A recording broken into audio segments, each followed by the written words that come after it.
Hello, Wisconsin. Welcome to the 11 o'clock hour of As Goes Wisconsin. I am your host, Kristen Bry, along with Greg Bach on the board. Happy Friday. We are 1 hour until the weekend, which is very exciting. And for the next half hour, we are joined by CJ Szafir, president of Institute for Reforming Government. It's been like 2 months since we've seen you. So what have you been up to, friend? It's been too long. Happy Friday. How are you? You know, recovering still. Wednesday was a big day. And it was, I thought last night just vegging out and doing nothing would be enough, but apparently I need more time. It's like being hungover when you're in your late 30s. You're like, oh yeah, I need more than one day to recover. And that's why Guy created the weekend. Exactly. Did you have a big Wednesday? Did the IRG do much for the debate? Yeah, it was, so we're remote, so we don't actually have a presence in Milwaukee, but it was just a really good time. We had our team and some of our board of directors in. We did a dinner. We went to the debate, did some after parties. So yes, quite tired.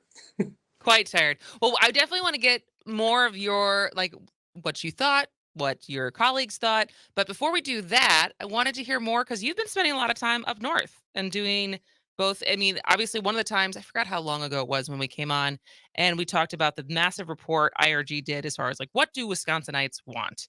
But even since that report, you've been up in Hayward and the surrounding areas talking to a lot of people. So I wanted to hear more about what those conversations have been like.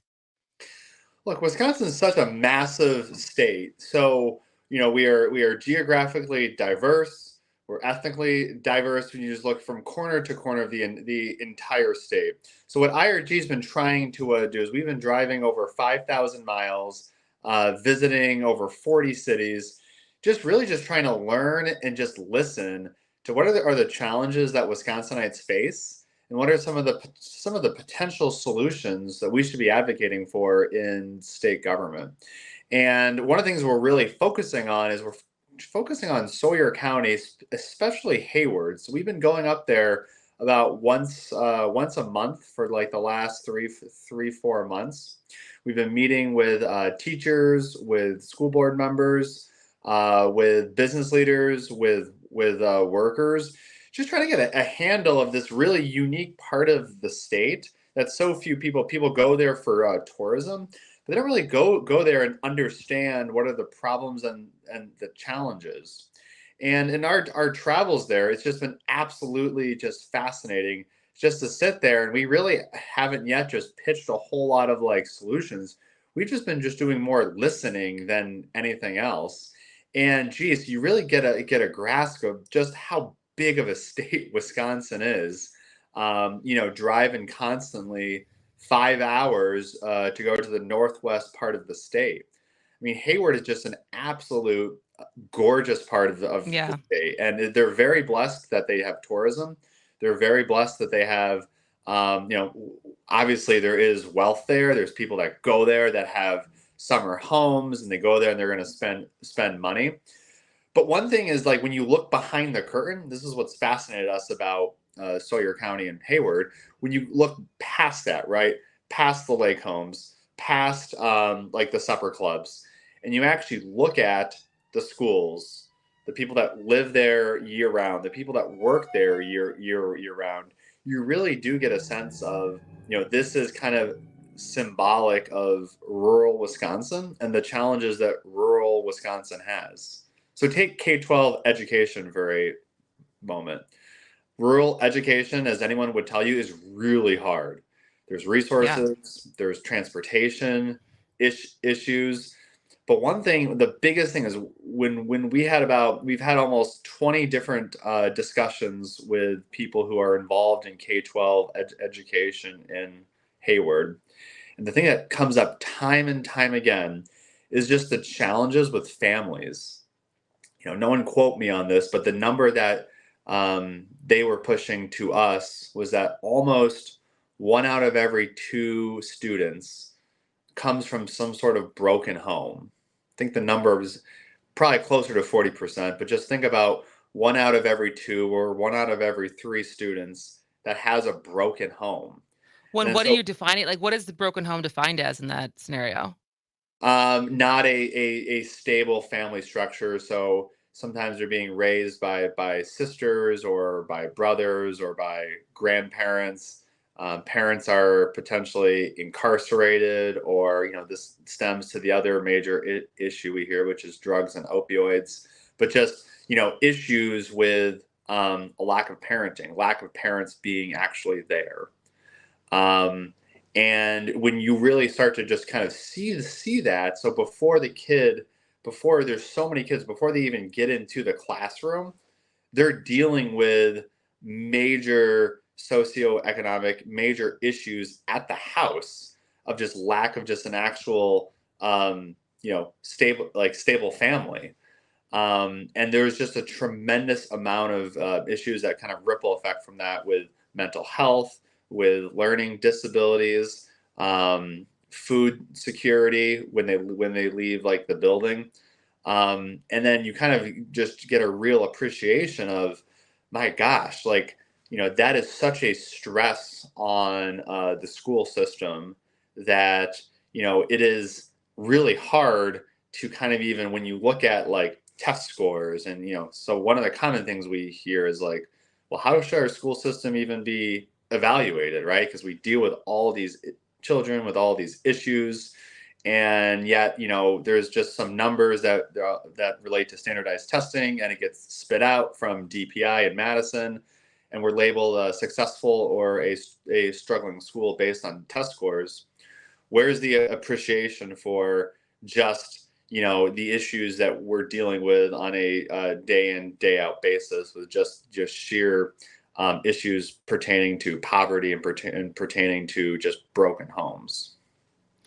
And that's so interesting because sometimes am interested in the things that, as much as there's a divide between like where you and I live, which is Southeast Wisconsin, and in this like most populous areas of the state, being Milwaukee, obviously being one of them.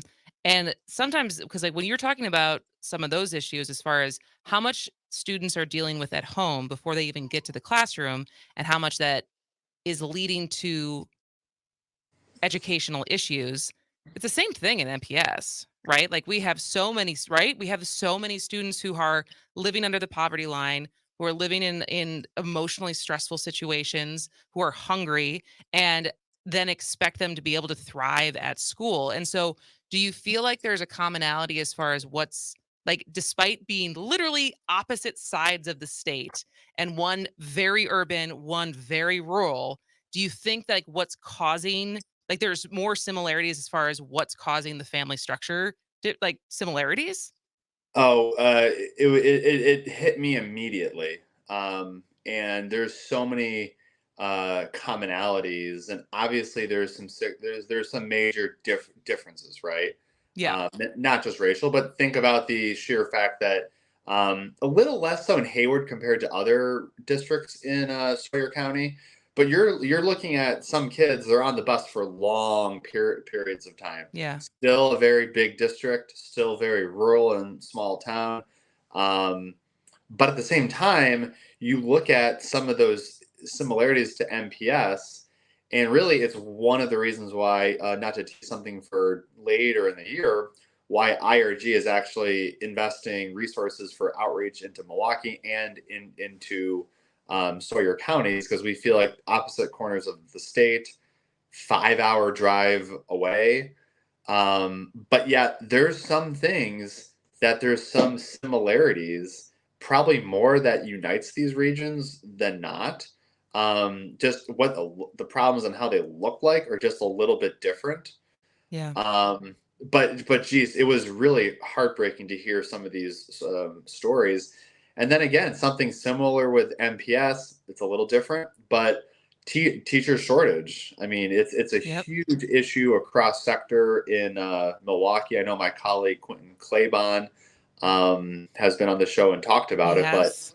Milwaukee, doesn't matter if you're charter, private, or MPS, you have an issue with not just teacher quality, but just getting teachers. And it is a major issue when you even take a step back and say, you know, we need teachers in Hayward, or we need teachers in Sawyer County. So you're also saying like, we need to find teachers. We also have to find teachers that want to live in a really rural part of the state, and that by itself is going to limit the applicant pool.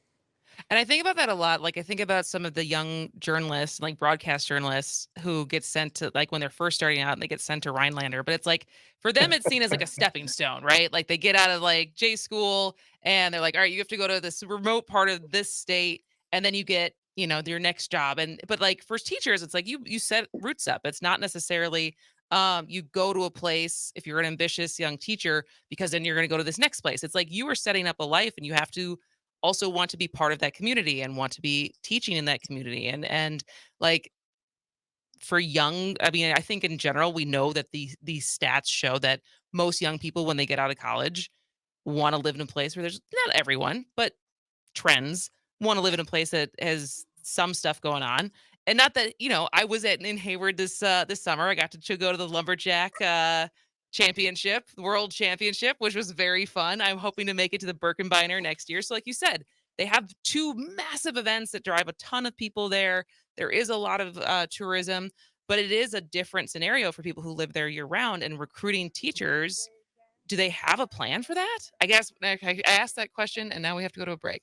So we'll follow It's a up with great that on the tease. other side of the break. But then I also will close on that, and then I still want to hear your thoughts on the debate because yeah, I don't know. I think you were there. If it Everyone's felt got to have different, takes. everyone's got to have takes. All right, our guest is CJ Szafir, who is the president for Institute for Reforming Government. Stick around. More As Goes Wisconsin when we're back. Oh yeah, that's right, baby. Girl, tonight we're gonna make love. You know how I know, baby? Cause it's Wednesday. And Wednesday night is the night that we make love. Tuesday night's the night that we go and visit your mother. Welcome back to As Goes Wisconsin. I am Kristen Bry, along with Greg Bach on the board. Is that a reference to something? Absolutely not. I just the other music was like not even close. So I gave it a shot. None of them all work. So. Okay, swinging good. Swung for the fences. What'd you hit? My bat in the dirt.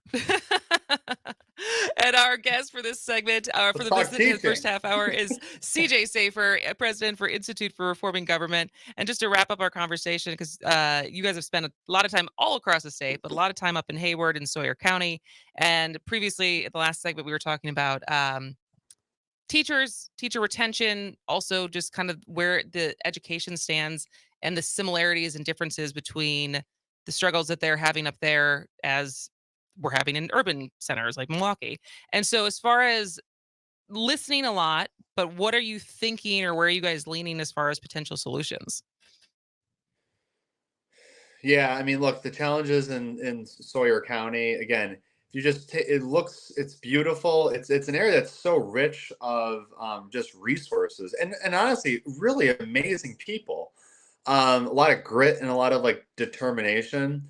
But at the same time, when you peel it back, you look at there's just immense socioeconomic problems with poverty, with education. We're going to be meeting with community leaders throughout the rest of this year, and then we'll be working with them to do some solutions late this year, early next year. Would love to talk with you about them. But one thing that really is glaring to us from an education side, whether it's looking at teaching, whether it's looking at evaluating schools, whether it's just looking at just like how we allocate resources. One thing we kept hearing from time and time again was just almost like a disconnect between like we are in Sawyer County, we're closer to Minnesota than anything else, but we're 5 hours north of Madison, and not like any sort of resentment towards state government, but almost like no one really comes up here. Mm-hmm. Whether it's lawmakers, whether it's the Department of Public Instruction. So it's almost like more autonomy, more freedom, more of a just trying to get an appreciation of how have policies and laws and funding more suit their needs of what they're seeing it, and not as much of what's being dictated, for lack of a better term to them from Madison. It's so interesting that you said that because Civic Media hosted a panel for national press that was in town for the debate on Wednesday. And, in talking about political strategy, which was a lot of what we go into next year in 2024 and the debate and everything is, so much gets centered on 10 counties, right? Madison, Dane County, the Wow counties, the Bow counties, and elections are won and lost there in this state. And we had a shout out to Beverly, a listener who was there, who lives in Richland Center, and she stood up and she said, hearing you guys say this so point blank, we feel forgotten. And Richland Center is obviously much further south than Hayward, but it's still that western part of the state that doesn't get the attention because it is less people. And so it is it's definitely a problem. So kudos to you guys for going up there and actually listening and bringing that to the forefront as far as some of the policy suggestions that you guys are, I'm assuming, going to start working on now. But before we go further on that topic, I do want to hear, because as I bring up the debate, from a conservative point of view, from IRG's point of view, or from your personal point of view, depending on how you want to frame it, what'd you think? Anything that you heard that you were impressed by, surprised by? Did any of it make a difference?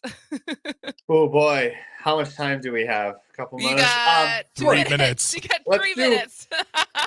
I don't like the term losers, but certainly there's winners, losers, however you want to do it. We can rapid fire back and forth. So I think Milwaukee was a clear winner, right? Like, Okay. I don't know if you heard of anything, but it seemed like this largely went off without a hitch, despite it being 1,000 degrees. I mean, truly, it was one of the hottest days I've ever experienced. Yeah. And I saw everything was really well done.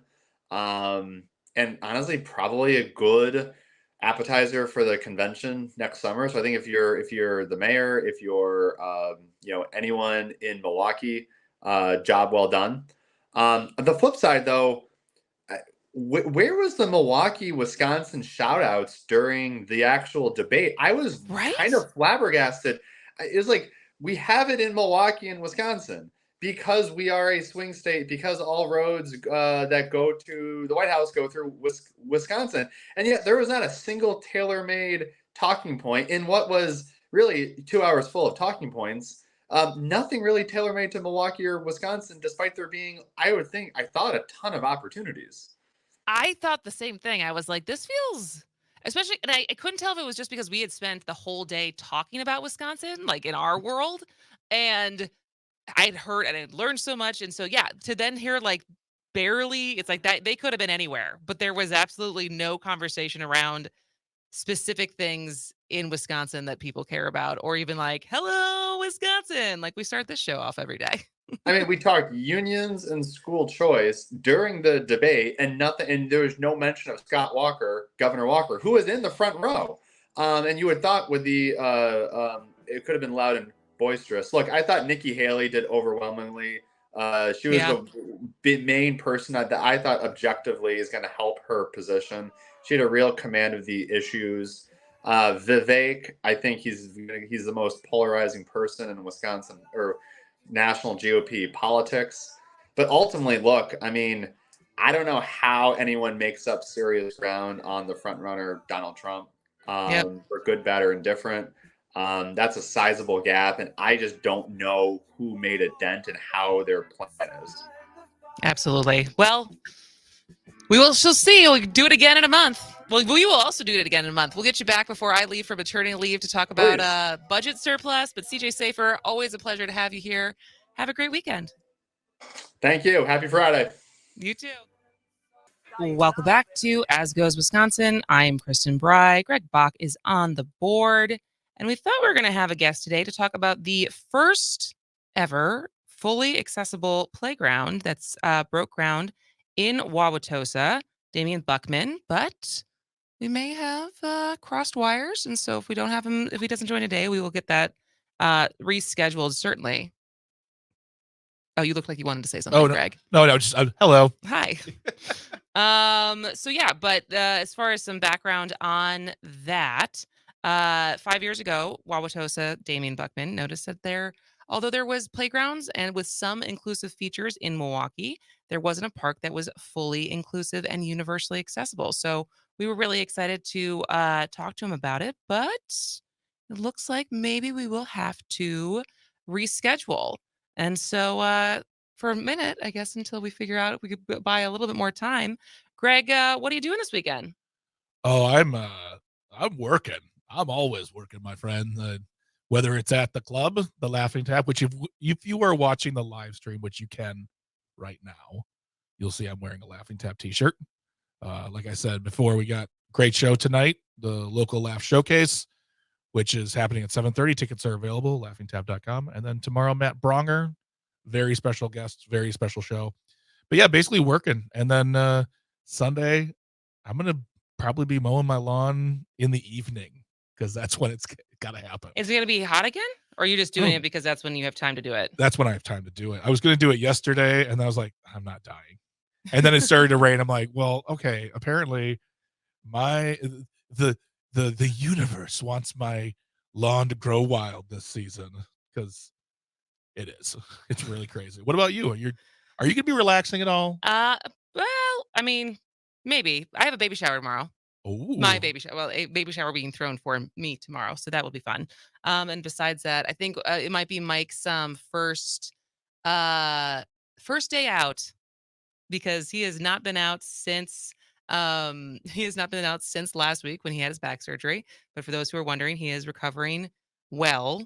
I mean, he's still definitely just laying on the couch, but he is. Yeah, each day gets a little bit better and a little less pain, and all the other things that come along with surgery are starting to be better. But the man wants a fish fry, so it sounds like we are potentially going to we're going to go out tonight. I think we're going to go to Kegels and or Kegels, and we are going to be able to get him a fish fry. And I think, if I'm not mistaken, Damian might be joining right now. Damian, can you hear me?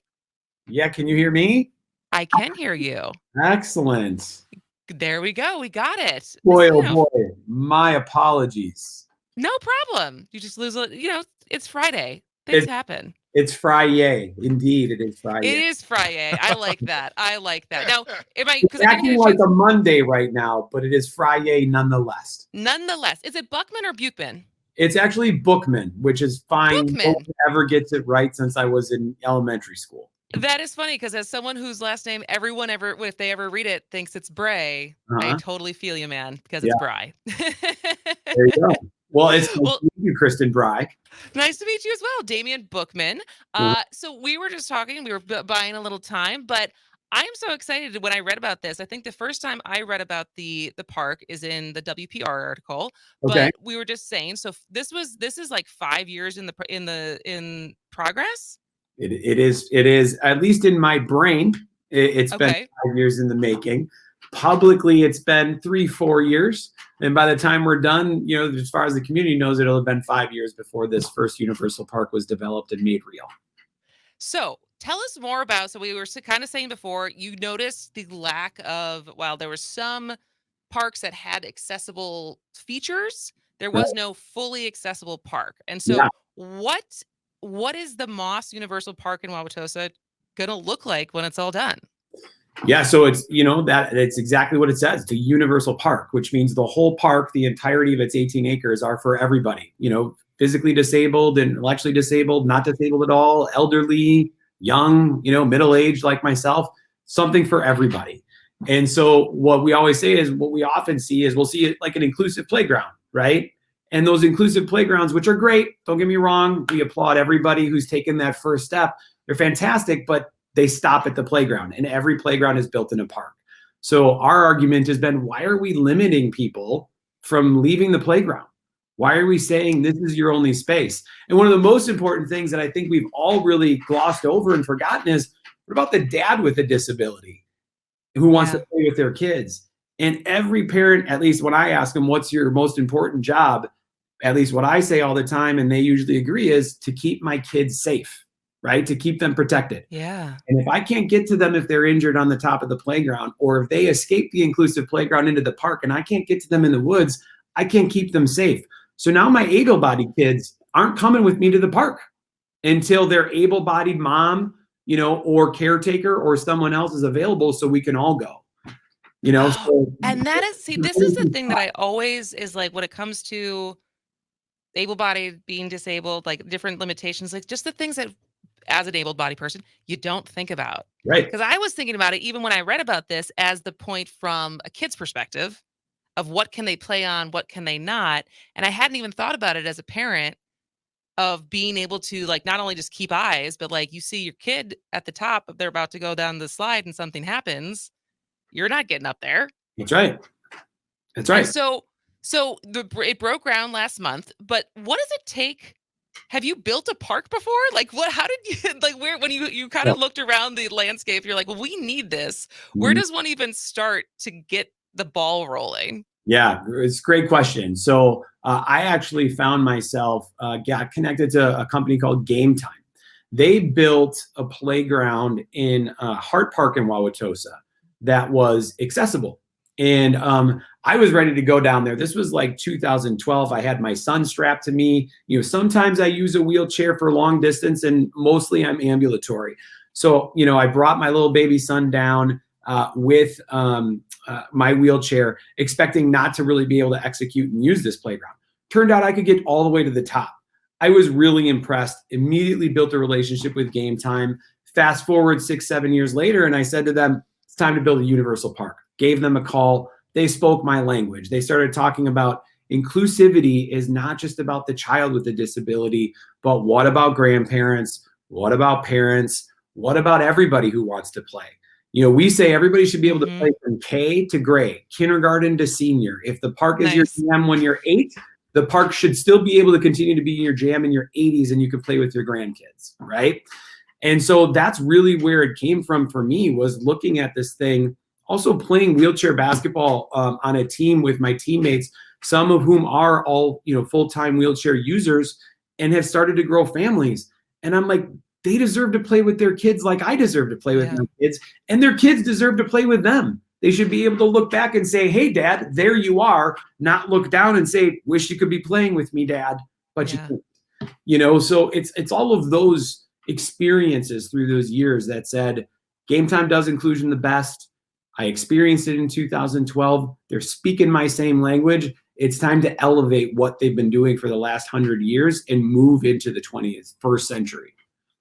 That's so cool. And so, all right. So when you're trying to, this is obviously we're on live stream right now. So some people who are watching can see us, but most people listening are exactly listening. So how do you paint the picture of like, what does a universally accessible park look like? Like what should people wrap their head around? Like when you look at a playground, what are the features that are different than a traditional playground? Well, let's talk about a couple of those. So it's not just the playground, right? Yep. So let me give everybody that visual. 18-acre park from baseball fields to forestry. We're building the first ever universal baseball field. Never been designed before. It's going to work for wheelchair softball, wheelchair baseball, wheelchair lacrosse, wheelchair football, Miracle League baseball. Will work for the typical standing player to be able to use a larger field than what we're familiar with Miracle League. That will lead into a fully inclusive, what we call universal clubhouse. It'll have therapy pockets. It'll have fitness pockets, play pockets. It'll have the most inclusive playground you've ever seen. But then we've actually created the first ever wheelchair slide is going to be here. Yeah. So I read that. What does that look like? We're close to what it looks like. It looks like different models. We've tested it with marbles and things to see how it will roll and how it will play. We're actually in that space of calling it a wheelchair shoot. But what I challenged Game Time on was kids who are wheelchair users or people who are ambulatory on crutches, you know, or with a walker, et cetera. They go up and down ramps all day long every day. Perception is reality, right? If you make the ramp look like a slide, especially to the kid, it's a slide. Like, let's just start there with that concept. And they were like, oh, that's a great idea. Yes. And so we've created this, what we're calling a wheelchair chute, which will kind of have a down, a slow, a down again, and maybe be buried into the ground a little bit to slow you down at the end. One of the things I said to them is the number one cause of broken arms for kids are monkey bars. But we don't. Oh, yeah. we don't stop making monkey bars. So like give these kids and their families the decision to determine to be risky and adventurous or not. Let them make those same choices. So wheelchair slide it is, right? There you go. Let's get them up to 8 feet. Let's get them up to 12 feet, just like we do the other kids. Let's not just give them 2 to 4 feet off the ground. Let's get outside of the box and give them the opportunity to choose adventure and danger, just like their able-bodied peers do. So then that's the playground. Now let's bounce into the fact that we have a special needs only playground is what we're calling it right now. You know, it's not a great name. I'm going to come up with something better. Yeah. The concept there was we actually had parents tell us with kids with pretty severe disabilities, we don't go to inclusive playgrounds. I was like, whoa, what do you mean you don't go to inclusive playgrounds? They're like, well, they're usually the newest. People think they're the coolest. And so they become overused and it's too dangerous for my kid to go to. And I was like, whoa, we got to fix that. So we're creating that space, a space that where just play is different, how it's managed is different, how it's supervised is different, and give an opportunity. You know, playgrounds are designed with like a 2 to 5 mentality and a 7 to 12 mentality. So 2 to 5 is lower ground elements. So this is what I keep saying to people. My kids are all 3 able-bodied, rambunctious, crazy boys, super adventurous. Okay. My oldest is going to do a flip off the top of the slide, you know, a double backflip kind of thing. That's them. Okay. So this area, boy energy. Yeah, this area wouldn't even entertain them, right? So they won't even go there anyway because it's not something that's going to keep their entertainment and desire for adventure and play. So the play is naturally going to become a little bit more sedated, if you will.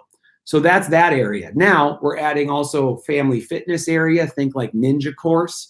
And then you get into the forestry.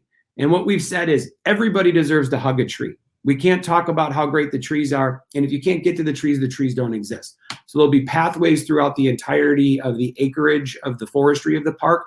There's about 2/3 of the 18 acres in the park. And then finally, I'll close that vision for everybody with, there's a great space we call mental health valley or sensory escape.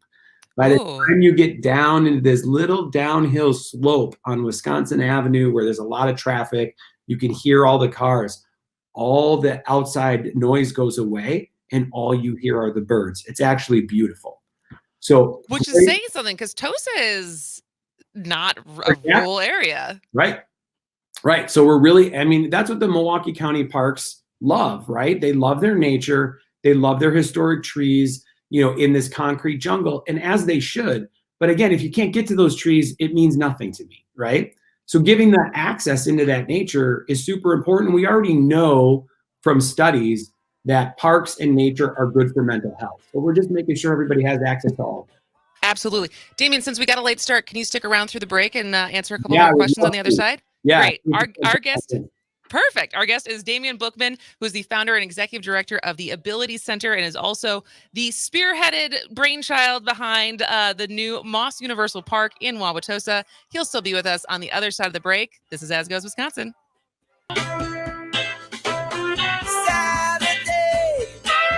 Welcome back to As Goes Wisconsin. I am Kristen Bry. We got Greg Bach on the board, and we are talking to Damian Buchman, who is the founder and executive director of the Ability Center, and also the man behind Moss Universal Park in Wauwatosa, which is going to be the first universally accessible park in Wisconsin, but also maybe the nation?